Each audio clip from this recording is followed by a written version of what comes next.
Let's talk. Joining us now, we welcome Senator Marsha Blackburn from the great state of Tennessee, and we welcome Jim Jordan, who was the chair of the House Judiciary Committee from the great state of Ohio. So, Senator Blackburn, I hear this talk that after the election tomorrow, the Democrats are going to make some kind of deal on the CR and the shutdown. I don't know why that's the case, but maybe you can help me on this. I don't understand it.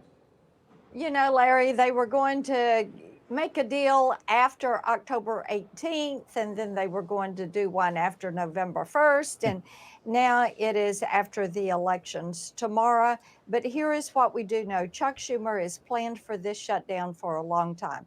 He is wanting to take one giant step toward socialist-style health care, government-run health care, and wants to supercharge Obamacare. They are willing to let people suffer, federal employees not be paid, FAA not be paid. They said they weren't going to do anything until planes started to fall out of the air. And then they were okay with people suffering because it gave them leverage. So it is time for them to come to the table. This is a clean CR. There is nothing in this spending bill to negotiate. Republicans didn't extract one thing. These are numbers the Senate Democrats have voted for not once or twice, but 5 times. Just before I get to my friend Jim Jordan, Senator Blackburn, one last thing. Every poll I see, I mean, this was a Newt Gingrich column, but really, if you look at every poll, people don't want to spend more, they want to spend less. That's point number one. Point number two. Regarding the one big beautiful bill, which Mr. Schumer and his friends want to basically repeal. I mean, people like the idea of having able-bodied people go to work and taking them out of the Medicaid list. Those are just 2 little points. I mean, to me, the politics are very clear. The shutdown or not, people don't want the Democratic agenda. That's my point or my question. Well, indeed, you're correct on that. They do not want the Democrat agenda. What they voted for when they gave President Trump a mandate was to drain the swamp, get things out of Washington that did not belong in Washington, to spend less, to have fewer federal employees, and make certain that the federal government is responsive to the people. President Trump is doing a great job meeting what the American people want to see, and the Democrats have absolutely lost their ever-loving minds. And so now they're willing to let people suffer and go brag about it. It's crazy. Well put, ma'am. Very well put. Okay, Jim Jordan, I want to come to you. This is President Trump on 60 Minutes last night on the business about the filibuster. Take a listen. Here it comes. I think we should do the nuclear option. This is a totally different nuclear, by the way. It's called ending the filibuster. Republicans have to get tougher. If we end the filibuster, we can do exactly what we want. We're not going to lose power. All right, Mr. Jordan, let me just ask a technical question. Yeah.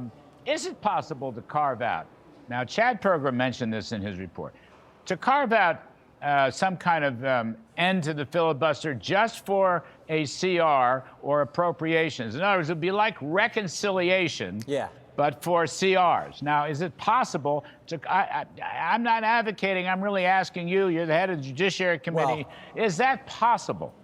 I think anything's possible. These are the Senate rules, but the Senate would have to be the one to do it, unless we're going to pass a law. But then to pass the law, it still takes the Senate to agree to do that. You still need a vote. So largely, this is a question for the United States Senate. But there have been carve-outs for other things. I think it's maybe something we could look at. But I leave this question largely to the senators, what they think is best. It's their rule that we're functioning under. And by the way, Larry, your riff was great. I learned a long time ago that price controls in government-run businesses lead to one thing every single time, and that's shortages. If that's what the folks in New York want, I mean, this is how ridiculous that is. Yeah, well, Democrats are running on price controls. They're running in New York and in New Jersey. I don't know about Virginia. Maybe they are, maybe they aren't. But in those 2 states, they are. I mean, socialism's on the ballot tomorrow, Jim Jordan.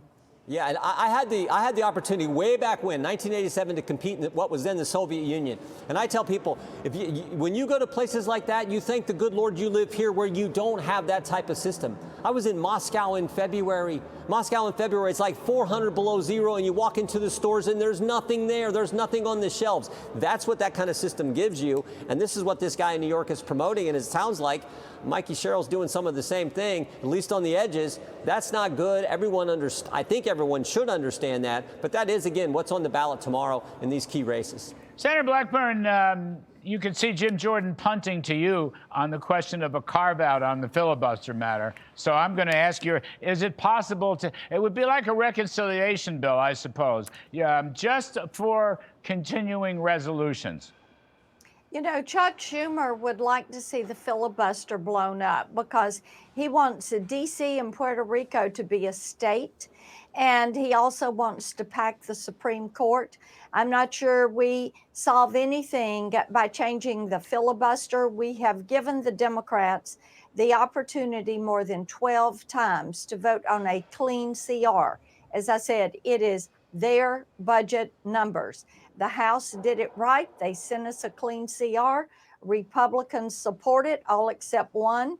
And the Democrats continue to oppose it, except for about 3 of them that have voted with us. They need to get over themselves. They need to put the people first. And when we put this on the floor tomorrow, they need to vote aye. Wow, another vote tomorrow. How great is that? Jim Jordan, when does this end? How does this end? Using your imagination, we have to reimagine. I have to reimagine Congress now because I don't see an end to it. I'm with Senator Blackburn.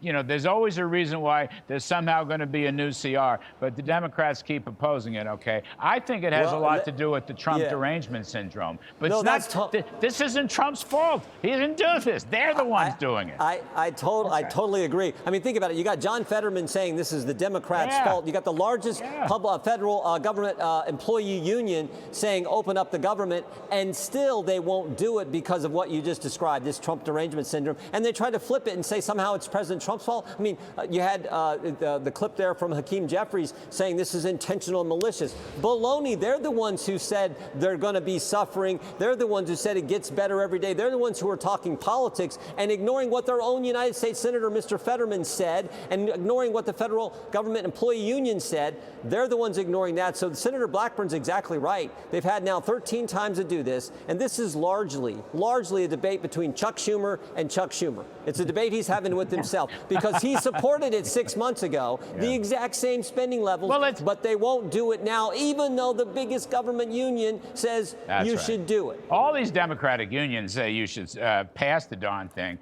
There's no question about that. But look, Senator Blackburn is always right, by the way. I just want to put that in parenthetically.